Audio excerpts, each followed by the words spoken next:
Hi guys, how are you. एक बार फिर से आपका स्वागत है आपके अपने यूट्यूब चैनल हक आपका। संकल्प सीरीज का डे 16 डिस्कस होगा, जिसमें हम रेक्टिफिकेशन ऑफ एरर देखेंगे या त्रुटियों का सुधार हिंदी में कहें तो। और अकाउंटेंसी का यहाँ से पेपर में काफी कुछ पूछे जाते हैं क्वेश्चन, इसलिए मैंने इसके लिए एक स्पेशली वीडियो बनाया है, ताकि जो मैंने आपसे वादा किया है कि मैं आपको इसके 100 क्वेश्चन कराऊंगा, 100% क्वेश्चन कराऊंगा आपके एग्जाम के, तो इसलिए मैं उन अपने उस वादे को पूरा कर सकूं। लेकिन आज की वीडियो शुरू करने से पहले एक रिक्वेस्ट और है। अगर आप फर्स्ट टाइम चैनल पर आए हैं तो चैनल को सब्सक्राइब सब्सक्राइब करें, वीडियो को लाइक करें। आपके सब्सक्रिप्शन से मेरा आपका लॉस नहीं है, लेकिन मुझे बेनिफिट होगा। शुरू करते हैं आज की क्विज। तो पहला क्वेश्चन है आपका, मशीन लगाने के लिए मजदूरी के रूप में भुगतान किया गया 3,000 रुपए का निम्न में से डेबिट किया जाना चाहिए। तो क्या डेबिट किया जाना चाहिए? देखिए, हम सोचते हैं कि हमने क्या दी है, वेजेस दी है, और हम इस एंट्री को बना देते हैं कि वेजेस अकाउंट तो हो जाता है हमारा डेबिट और टू हो जाता है हमारा कैश। इस एंट्री को हम बना देते हैं। ये एंट्री होती है हमारी गलत। क्यों गलत होती है? क्योंकि जब आप किसी मशीन को, किसी एसेट को फिक्स कर रहे हैं, उसको खरीद कर ला रहे हैं, तो जब तक वो चालू की कंडीशन में नहीं आ जाएगी, अपना काम करना शुरू नहीं कर देगी, तब तक आप जितना भी खर्चा करोगे वो मशीन की कॉस्ट ही कहलाएगा। तो इसका मतलब यहाँ पर जो एंट्री करेक्ट बनेगी वो बनेगी, आप क्या लाए हैं, मशीन, तो मशीन अकाउंट आप करेंगे, मशीन अकाउंट को तो डेबिट करेंगे, और टू कैश मतलब ये भी क्या होगा, मशीन अकाउंट में ही पैसा जाने वाला है 3,000 का। तो क्या सही आंसर क्या होगा आपका? बी। नेक्स्ट क्वेश्चन देखते हैं। पुराने फर्नीचर की खरीद पर उसकी मरम्मत पर खर्च किया गया 2,000 रुपए की राशि। सेम कंडीशन ये होगी, ये भी कहाँ जाएगी, आपकी फर्नीचर अकाउंट में जाएगी, क्योंकि पुराना आपने खरीदा है, अभी उसको यूज नहीं कर रहे, अभी उसकी मरम्मत करा रहे हैं, और उसको यूज करने की कंडीशन में लाने के लिए मरम्मत करा रहे हैं। अगर आगे को कभी इस पर रिपेयर कराओगे, वो तो हो सकता है आपका रेवेन्यू एक्सपेंडिचर, बट ये आपका कैपिटल एक्सपेंडिचर ही होगा। फर्स्ट टाइम जो आप उसको चालू कराने के लिए खर्चा कर रहे हैं, तो ऑप्शन क्या होगा, फर्नीचर अकाउंट। नेक्स्ट क्वेश्चन देखते हैं। गुड्स ऑफ ₹500 का given as a charity should be credit to. देखिए, जब आप गुड्स को चैरिटी में दे रहे हैं, तो याद रखना, आप चाहे तो चैरिटी में दें, या आपका लॉस बाय फायर हुआ हो, लॉस बाय फायर हुआ हो, या आपका लॉस बाय थीफ्ट हुआ हो, या लॉस बाय थीफ्ट हुआ है, या आपने डोनेशन में दिया है माल, या आपने एडवर्टीजमेंट में दिया है, नमूने में दिया है माल, तो इन सभी चीजों में आप हमेशा जो डेबिट करते हैं, वो जो भी नाम होगा उसको डेबिट करेंगे, और टू में हमेशा परचेज अकाउंट को ही क्रेडिट करते हैं। तो यहां पर पूछा है, तो बताओ, जमा किया जाना चाहिए मतलब क्रेडिट कौन सा अकाउंट होगा? तो इसकी एंट्री बनेगी, आपने चैरिटी में दिया तो charity, charity and donation, charity account को तो आप करेंगे डेबिट, और टू आप लिखेंगे टू परचेज अकाउंट। ठीक है, टू परचेज अकाउंट। आप कहेंगे कि हमेशा परचेज को हम डेबिट करते थे, लेकिन आज क्रेडिट कर रहे हैं, क्योंकि माल बिक नहीं रहा है, फ्री में जा रहा है। तो ऑप्शन क्या होगा सही? सी, परचेज अकाउंट। नेक्स्ट क्वेश्चन देखते हैं। कह रहे हैं गुड्स 1,000 रुपए का taken by the proprietor for personal use should be credited. तो वो क्रेडिट होना चाहिए। तो जब आप ड्रॉइंग की एंट्री करेंगे तो वो भी सेम ही होगी। ड्रॉइंग अकाउंट को तो आप डेबिट करते हैं, ड्रॉइंग अकाउंट को क्या करते हैं, डेबिट करते हैं, और टू क्या करते हैं, देखिए उसने क्या कहा है, गुड्स लिया है, तो जब गुड्स लेके गया तो यहाँ इस केस में भी परचेज ही होता है। मतलब पीछे जो मैंने अभी क्वेश्चन कराया था, वहां loss by thief, loss by fire लिख रहा था, वहां मुझको ये भी एंट्री करनी चाहिए थी कि ड्रॉइंग टू परचेज, ये भी उसी के जैसी एंट्री है। तो क्रेडिट यहाँ पर किसको करेंगे, क्रेडिट होगा आपका परचेज अकाउंट। नेक्स्ट क्वेश्चन देखते हैं। एरर ऑफ ओमिशन परमिट, चूक की त्रुटि अनुमति देती है correct totalling of the balance sheet. Balance sheet का करेक्ट टोटल हो जाएगा अगर आपकी एरर ऑफ ओमिशन है, या करेक्ट टोटल हो जाएगा ट्रायल बैलेंस का, या trial balance to match, trial balance balance का मिलान करना, या मिलान हो जाएगा, या इनमें से कोई नहीं। तो देखिए, ट्रायल बैलेंस का अगर आप एरर ऑफ ओमिशन करते हैं, ओमिशन भी दो तरह की होती हैं। देखिए, एक तो पार्टली ओमिशन होता है, पार्टली मतलब आपने आधा लिख दिया, आधा नहीं लिखा। एक होता है फुल्ली ओमिशन। तो अगर फुल्ली ओमिशन है, अगर यहाँ पर फुल्ली ओमिशन है, तो आपका क्या होगा, ट्रायल बैलेंस मैच कर जाएगा। और अगर फुल्ली आपका ओमिशन नहीं है, तो इसका मतलब आपका वो पूरा जो ट्रायल बैलेंस है वो मैच नहीं करेगा। तो यहाँ कह रहा है correct total of the balance sheet का टोटल बैलेंस हो जाएगा, या correct totalling of the trial balance की करेक्ट ओपनिंग हो जाएगी, या ट्रायल बैलेंस मैच कर जाएगा। तो बताइए क्या आप ट्रायल बैलेंस की टोटलिंग हो जाएगी, सही योग हो जाएगा।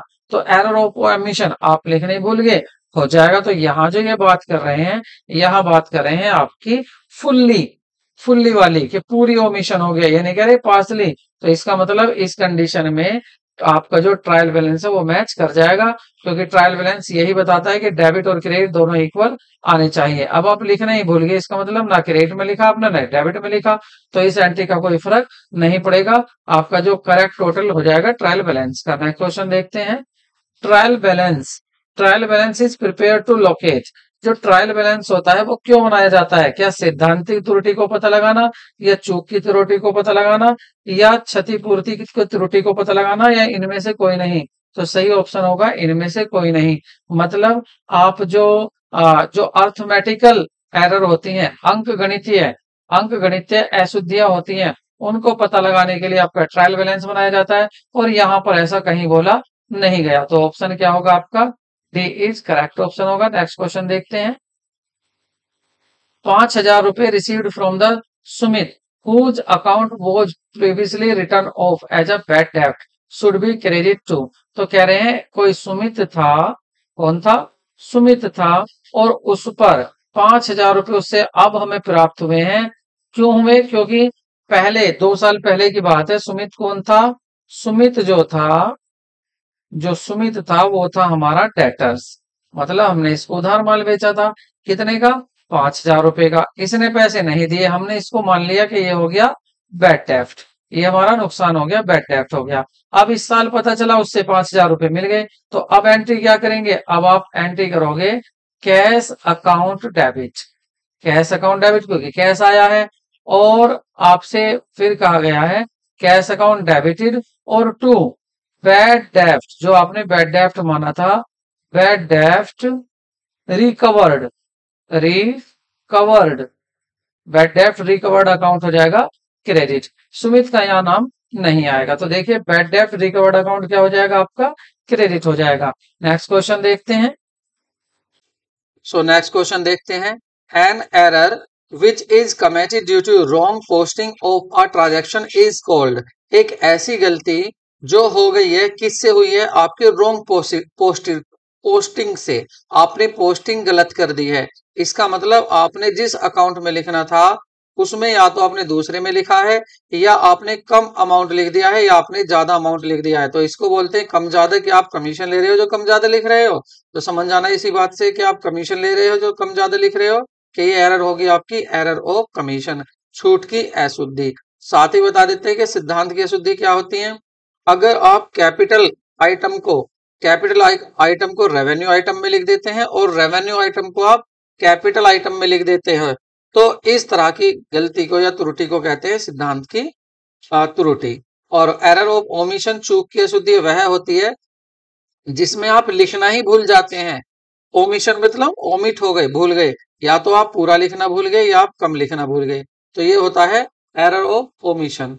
ठीक है। और नेक्स्ट आपका एक एरर इसकी और होती है कंपनसेटिंग एरर। ऐसी गलती जो एक गलती, आने वाली जो गलती होगी वो पीछे वाली गलती के प्रभाव को खत्म कर देती है, और गलती खुद ही खत्म हो जाती है, उसको ट्रायल बैलेंस पर कुछ असर नहीं पड़ता है, ट्रायल बैलेंस मिल जाता है, तो उसको बोलते हैं आपकी कंपनसेटिंग एरर।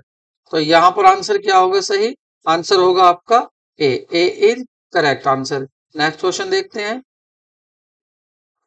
और हाँ एक बात और, ये जो क्वेश्चन था आपका, इस क्वेश्चन की अगर बात करें तो ये क्वेश्चन आपका T R E T R E ये आपकी टीआरई 2 में पूछा हुआ क्वेश्चन है। ठीक है, टीआरई 2.0 में पूछा हुआ ये क्वेश्चन है, तो इसको आप अच्छे से याद कर ले। नेक्स्ट क्वेश्चन देखिए। नेक्स्ट क्वेश्चन इज 12,000 रुपए के कार्यालय फर्नीचर की खरीद को सामान्य व्यय खाते में डेबिट कर दिया। आपने क्या किया? खरीदा था फर्नीचर, आपने फर्नीचर खरीदा था, एंट्री पास करनी थी, फर्नीचर अकाउंट डेबिट करना था क्योंकि आपकी एसेट बढ़ रही है और जब एसेट बढ़ती है तो उसको डेबिट और कम होती है तो क्रेडिट करते हैं। और यहां पर लिखना था आपको कैश क्योंकि नगद खरीदा गया है। लेकिन आपने ये एंट्री पास ना करके आपने एंट्री कर दी journal expenses. Journal expenses account debit कर दिया आपने और टू कर दिया कैश। तो आपने जो यहाँ पर गलती कर दी इसको पूछ रहे हैं कि ये जो गलत आपने एंट्री की है ये कौन सी एंट्री है। देखिए ये तो होता है कैपिटल नेचर का एक्सपेंसेस और ये होता है रेवेन्यू नेचर का एक्सपेंसेस। तो आपने कैपिटल नेचर को क्या बना दिया? आपने रेवेन्यू नेचर बना दिया। आप प्रिंसिपल ही भूल गए। क्या सिद्धांत है अकाउंट के वो ही भूल गए। इसका मतलब ये एरर ऑफ प्रिंसिपल है। तो ऑप्शन होगा इसका बी, एरर ऑफ प्रिंसिपल। ना ही ये क्लरिकल एरर है ना ही एरर ऑफ ओमिशन है, ये एरर है आपकी error of principle. Next question देखते हैं। Sale of office furniture is credit to. तो अगर आप सेल करते हैं फर्नीचर की तो आप क्या एंट्री बनाएंगे? जब आपने ऑफिस फर्नीचर बेचा तो कैश आएगा, आपकी कैश इंक्रीज होगा तो उसको डेबिट करेंगे। और टू कम क्या हो रहा है आपका? फर्नीचर कम हो रहा है तो फर्नीचर को आप क्या कर देंगे? क्रेडिट कर देंगे। तो एंट्री क्या पास हो जाएगी? Cash account debit to furniture account. अब आप इसमें देखेंगे, इसमें क्वेश्चन में पूछा गया है कि बताइए जमा किया जाएगा। जमा मतलब क्रेडिट किया जाएगा। तो क्रेडिट क्या किया जाएगा? आपका फर्नीचर अकाउंट। तो ऑप्शन क्या हो जाएगा आपका? सी। यहां पर आप ये भी लिख सकते हैं फर्नीचर या ऑफिस फर्नीचर एक ही बात है। तो नेक्स्ट क्वेश्चन देखते हैं। Suspense account will give. जो उचंत खाता है सस्पेंस अकाउंट इंफॉर्मेशन देता है। डेबिट बैलेंस होता है सस्पेंस अकाउंट का, क्रेडिट बैलेंस होता है। डेबिट और क्रेडिट बैलेंस कोई सा भी हो सकता है। पहले मैं बता दूं ये सस्पेंस अकाउंट क्या होता है। अगर आप ट्रायल बैलेंस बना रहे हैं और ट्रायल बैलेंस के जो कॉलम्स होते हैं, सो देयर आर 4 कॉलम्स। एक होता है इसमें हेड ऑफ द अकाउंट, एक तो होता है आपका हेड ऑफ द अकाउंट और दूसरा होता है आपका हेड ऑफ द अकाउंट के साथ साथ यहाँ पर आपका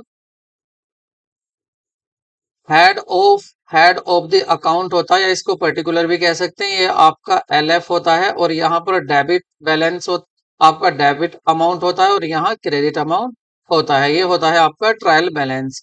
ठीक है, अब इस ट्रायल बैलेंस में जैसे आप एंट्री कर रहे थे तो आपने देखा कि इधर का टोटल आपने पूरा ये बना दिया। इधर का टोटल डेबिट का तो आ रहा है आपका 10,000 और इधर का 10,000 नहीं आ रहा। इधर आ रहा है आपका कितना? इधर आ रहा है आपका 9,000। तो आप 1,000 जो लिखेंगे यहाँ इधर, क्योंकि 9,000 आ रहा था तो इधर आप लिख देंगे यहाँ पर सस्पेंस अकाउंट कि कहीं गलती है जिसको ढूंढनी है, अभी ये मैच नहीं कर रहा। तो देखिए डेबिट क्रेडिट बैलेंस हो जाएगा। और ऐसा भी हो सकता था यहाँ कि आप यहाँ तो आ रहे थे आपके 10,000 और इधर आ रहे थे आपके 11,000। इधर आ रहे थे 11,000। तो अब क्या होगा? अब इधर पैसा कम पड़ रहा है तो आप इधर लिखेंगे क्या? Suspense account. तो सस्पेंस अकाउंट डेबिट भी हो सकता है और सस्पेंस अकाउंट क्रेडिट भी हो सकता है। ये कोई फिक्स नहीं है कि सस्पेंस अकाउंट का बैलेंस क्या होगा। तो सस्पेंस अकाउंट का जो यहाँ पर हम देखेंगे, आंसर में पूछा था कि इसका बैलेंस कौन सा होता है, डेबिट होता है क्रेडिट होता है। तो इसका डेबिट और क्रेडिट कोई सा भी बैलेंस हो सकता है। नेक्स्ट क्वेश्चन देखते हैं। Error note show by the trial balance. ऐसी कौन सी एरर है जो ट्रायल बैलेंस नहीं दिखाता? सिद्धांत की अशुद्धि, compensating error, error of complete omission, या ये सभी? तो देखिए यहां पर अगर बात करें हम, ऐसी एरर जिसको नहीं दिखाता वो कौन सी एरर होती है आपकी? तो देखिए आपको मैंने अभी बताया था एरर ऑफ प्रिंसिपल होती है कि आपने रेवेन्यू का कैपिटल मान लिया, कैपिटल का रेवेन्यू मान लिया। जैसे आपका ये क्या है? ट्रायल बैलेंस है। ठीक है, ये क्या है आपका? ट्रायल बैलेंस है। और इस ट्रायल बैलेंस में ये आपका डेबिट अमाउंट है और ये आपका क्रेडिट अमाउंट है। आपको क्या करना था? आपको फर्नीचर खरीदा तो फर्नीचर को डेबिट करना था, फर्नीचर को डेबिट साइड में लिखना था 10,000 रुपए। लेकिन आपने डेबिट साइड में लिखे तो सही, लेकिन यहाँ पर फर्नीचर ना लिखकर आपने क्या कर दिया? इसको आपने इसको एसेट अकाउंट कर दिया, या आपने इसको क्या कर दिया? जर्नल एक्सपेंसेस कर दिया। तो देखिए हुआ तो ये दोनों में डेबिट ही है, केवल रेवेन्यू का कैपिटल और कैपिटल रेवेन्यू किया है, लेकिन अमाउंट तो वहीं आ रहा है डेबिट में। तो बस ये तो यही देखता है कि डेबिट में अमाउंट सही लिखा जाना चाहिए। देखिए मैं आपको एक फाइनली एक बात बताता हूं, अगर आप उस डेबिट वाली चीज, डेबिट वाला अमाउंट डेबिट में लिख रहे हैं, क्रेडिट वाला अमाउंट क्रेडिट में लिख रहे हैं, नाम चाहे कुछ भी हो जाए, तो ट्रायल बैलेंस इस गलती को नहीं पकड़ सकता। ट्रायल बैलेंस यहाँ पर बैलेंस होगा, हमेशा बराबर आएंगी दोनों साइड, कोई गलती नहीं कहलाएगी। ट्रायल बैलेंस तो ये कह देगा कि यहाँ पर कोई अंक गणितीय अशुद्धि नहीं है, कोई अर्थमेटिक एरर यहाँ पर नहीं है। तो याद रखना, ट्रायल बैलेंस केवल ये बताता है डेबिट क्रेडिट बराबर आ रहे हैं या नहीं। तो ये जो गलती थी सैद्धांतिक, ये यहाँ पर नहीं पकड़ी जाएगी। और यही कह रहा था कि बताइए कौन सी गलती ट्रायल बैलेंस नहीं पकड़ सकता, नहीं दिखा सकता, नहीं शो कर सकता, तो वो होती है एरो प्रिंसिपल। कंपनसेटिंग एरर, आज गलती हो गई, कल ऐसी गलती होगी कि आज की गलती को भी सही कर देगी, इसको बोलते हैं कंपनसेटिंग एरर। तो यहाँ भी ट्रायल बैलेंस इक्वल आ जाता है, बराबर हो जाता है।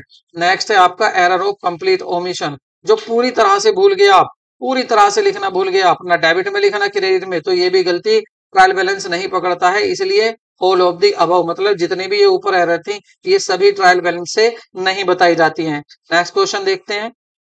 नेक्स्ट क्वेश्चन में आपको दिया है कंपनसेटिंग एरर, लिस्ट दी हुई है आपको, compensating error, error of omission, error of principle, error of commission, और उनको मैच करना है। Error of omission, error of commission, इनसे मैच करना है। तो इनको मैच करते हैं, और मैच किससे करना है, आपकी लिस्ट, लिस्ट जो आपकी बी है, इससे आपको इनको मैच करना है। तो बी लिस्ट आपकी कहां पर दी हुई है, बी लिस्ट आप देखेंगे यहां पर आपकी बी लिस्ट दी हुई है, ये रही। ठीक है, तो देखते हैं। देखिए compensating error, not recording recording of the business, business को रिकॉर्ड नहीं करती, या ये रिकॉर्ड नहीं होती हैं। Not recording of the business transaction, क्या बिजनेस को ट्रांजैक्शन को रिकॉर्ड नहीं करती है गलती। या charging as a revenue item of capital, या आपने रेवेन्यू को कैपिटल मान लिया, ऐसी एरर होती हैं। या writing debit side to credit side और credit side to debit side, या आपने साइड में चेंज कर दिया, क्या कंपनसेटिंग एरर ये होती है। या posting of correct amount to wrong account, या करेक्ट अमाउंट में करेक्ट आपका करेक्ट जो आपका अमाउंट था आपने गलत जगह लिख दिया, तो ये होती है आपकी कंपनसेटिंग एरर। ऐसी एरर होती हैं जो क्या करती हैं, ये राइटिंग अ डेबिट आइटम और credit side in the credit item on the debit side of the equal amount. क्या करते हैं, अगर आपने डेबिट में कुछ गलत किया तो क्रेडिट में उतना ही अमाउंट पहुंच जाएगा, तो ये गलती सही हो जाती है। इसलिए इसको मिलाएंगे आपका किससे, 3 से। और ओमिशन है मतलब भूल जाने वाली, नोट रिकॉर्डिंग, जिसकी रिकॉर्डिंग ही नहीं होती, तो ये किससे मिल जाएगी, इससे, इनको हम भूल जाते हैं, ओमिशन। और कमीशन ऐसा है कि आप प्रिंसिपल, एरर ऑफ प्रिंसिपल, मतलब आपने रेवेन्यू को कैपिटल मान लिया और कैपिटल को रेवेन्यू। और एरर ऑफ कमीशन, ये ऐसी एरर होती है आपकी जो posting of correct to a wrong account, posting तो सही करते हो लेकिन आप गलत अकाउंट में पोस्टिंग कर देते हो या गलत अमाउंट पोस्ट कर देते हो। इसका होगा आपका डी का होगा आपका 4। तो आप देख लीजिए डी का 4 कहाँ आ रहा है, देखिए इन दोनों में डी का 4 आ रहा है। अब देखिए ए का 3 कहाँ आ रहा है, ए का 3 यहाँ आ रहा है सी में, इसका मतलब करेक्ट ऑप्शन होगा सी। वेरी वेरी इंपॉर्टेंट क्वेश्चन है, अगर आपने ये क्वेश्चन दिल से कर लिया तो इस चैप्टर के आप 100% पूरे मार्क्स लेकर आए हो। I can prove this. So next question, तलपट इससे प्रभावित होता है, तो तलपट किससे प्रभावित होता है, ट्रायल बैलेंस किससे अफेक्टेड होता है, एरर ऑफ रिकॉर्डिंग से, पोस्टिंग से, कंपनसेटिंग से, या more than one of account. देखिए रिकॉर्डिंग से भी होता है, पोस्टिंग से भी होता है, तो इसकी सही आंसर होगा आपका मोर देन वन। पोस्टिंग गलत कर दी उससे भी प्रभावित होगा, रिकॉर्डिंग आपने गलत की उससे भी होगा, तो एक से ज्यादा आंसर यहाँ पर होने वाले हैं। बीपीएससी ऐसे ही क्वेश्चन पूछता है। और निम्नलिखित में से कौन सी दो तरफा त्रुटि है, मतलब टू साइड एरर कौन सी है। टू साइड एरर वो होती है, देखिए मैं आपको सिंपल बता देता हूँ, टू साइड एरर वो होती है जिसका फर्क, जिसका जिसका असर आपके ट्रायल बैलेंस पे नहीं पड़ता है, और वन साइड एरर से ट्रायल बैलेंस पर असर पड़ता है, वो इक्वल नहीं होता है। तो इसका सही आंसर होगा, तो देखिए यहाँ पर आपसे पूछा है कि अब किससे त्रुटि, दो तरफा त्रुटि कौन सी है। अब दो तरफा के लिए आप ये देख लीजिए आपका ट्रायल बैलेंस में इक्वल आएगा ट्रायल बैलेंस या नहीं। अगर ट्रायल बैलेंस इक्वल आ गया तो इसका मतलब ये डबल साइड वाली एरर है। जैसे आपने क्रेडिट सेल की थी एंजल को, तो आपको एंट्री क्या करनी थी, एंजल debit to sale entry pass करनी थी आपको 5,000 रुपए की। ठीक है, आपने क्या कर दिया, एंजल डेबिट किया है और टू सेल किया है, और यहाँ पर 7,000 रुपए आपने कर दिया। अब आप देखिए जो अमाउंट आपका 7,000 रुपए 5 होना था, आपने वो क्या कर दिया, 7 कर दिया। इसी तरह से क्रेडिट में भी आपने उसको 7 कर दिया, तो डेबिट में भी उतना लिख दिया, क्रेडिट में दोनों साइड में आपने 7-7 हजार लिख दिया। इसका मतलब इससे कोई फर्क नहीं पड़ने वाला, तो इसको बोलेंगे डबल साइड वाली एरर। Option A. दूसरा देखते हैं, क्रेडिट टू मन। मन को 8 हजार रुपए का आपने क्या किया, सेल किया था और रिकॉर्डिंग कर दिया परचेज बुक में। तो देखिए अब आप यहाँ देखिए, सेल्स बुक में क्रेडिट करना था, क्रेडिट सेल को आपने लिखना था आपके क्रेडिट साइड में, क्योंकि सेल्स क्या होती है, क्रेडिट। और आपने कहा लिख दिया उसको, परचेज बुक में, मतलब डेबिट में लिख लिया। तो इसमें तो ये साइड चेंज हो जाएंगी, तो अमाउंट डेबिट में आ जाएगा, क्रेडिट में आना चाहिए था, दोनों में नहीं लिखा गया, तो ये होती है सिंगल साइडेड एरर। तो इसने पूछा था डबल साइड एरर कौन सी है, तो वो है आपकी ए। नेक्स्ट देखते हैं, cell book is overcast by 15 हजार रुपए। आपकी जो सेल्स बुक है, आपने सेल्स बुक को थी आपकी कम की, लेकिन उसको आपने ज्यादा की दिखा दिया, तो ये भी क्या होगी, आपकी वन साइडेड एरर होगी। इसका मतलब option A is correct. Next और लास्ट क्वेश्चन देखते हैं, एरर ऑफ प्रिंसिपल इज। मैंने आपको पहले भी बताया था कि ये कौन सी एरर होती है जिसमें आप प्रिंसिपल ही भूल जाते हैं। जैसे wages paid to installation of new machine और debited to the wages account. आपने मशीन को शुरू, देखिए आपने मशीन खरीदी, जब तक आप मशीन को खरीदेंगे और सॉरी जब तक आप मशीन को खरीद कर उसको चालू करेंगे, तब तक के जितने भी खर्चे होंगे वो सब कहाँ जाएंगे, मशीन की कॉस्ट ही कहलाएगी। तो आपने मशीन को शुरू करने में वेजेस दिया हो, उसको लाने में रेंट दिया हो, भाड़ा दिया हो, वो सब क्या होगा, डेबिट होगा मशीन अकाउंट में ही। लेकिन आपने कहा कर दिया, वेजेज अकाउंट में कर दिया, तो इसको कौन सी बोलेंगे, एरर ऑफ प्रिंसिपल। आप प्रिंसिपल ही भूल गए, कैपिटल वाले आइटम आपने रेवेन्यू मान लिए, तो आपने प्रिंसिपल ही भूल गए, तो इसका मतलब ये होगा आपका error of principle, option A. दूसरा देखते हैं, furniture debit to the purchase account. आपने फर्नीचर को परचेज अकाउंट में कर दिया। आपको पता है फर्नीचर अगर आप खरीदते हो तो ये कैपिटल एक्सपेंडिचर होता है, और यदि आप परचेज करते हैं, गुड्स खरीदते हो, तो ये रेवेन्यू एक्सपेंडिचर होता है, जो आपके बिजनेस की कैपेसिटी बढ़ाते हैं, बिजनेस की कार्य क्षमता बढ़ाते हैं, जैसे मशीन, फर्नीचर वगैरह, तो ये होते हैं कैपिटल एक्सपेंसेस। और जो आपके सेल करने के लिए, जैसे गुड्स खरीदा, मजदूरी दी, माल को बनवाया, ये सारे खर्चे होते हैं आपके रेवेन्यू एक्सपेंडिचर। तो आपका यहाँ पर ये भी क्या होगा, ये भी आपकी एरर ऑफ प्रिंसिपल होगी। और sale of 5000 recorded to the 6000। आपने सेल तो करी 5000 की और आपने इसको लिख दिया 6000, तो ये होता है एरर ऑफ कमीशन। आपने कमीशन ले लिया, कम का ज्यादा, ज्यादा का कम लिख दिया, तो ये प्रिंसिपल नहीं होती। तो दो ऑप्शन यहाँ पर सही आ रहे थे, इसलिए ऐसे क्वेश्चन को बीपीएससी क्या कहता है कि more than one of the above, के उपरोक्त में से जो क्वेश्चन आपने आंसर आपने दिए हैं उसमें एक से ज्यादा आंसर है, तो सही आपका डी होगा। सही आपका यहाँ पर डी होगा।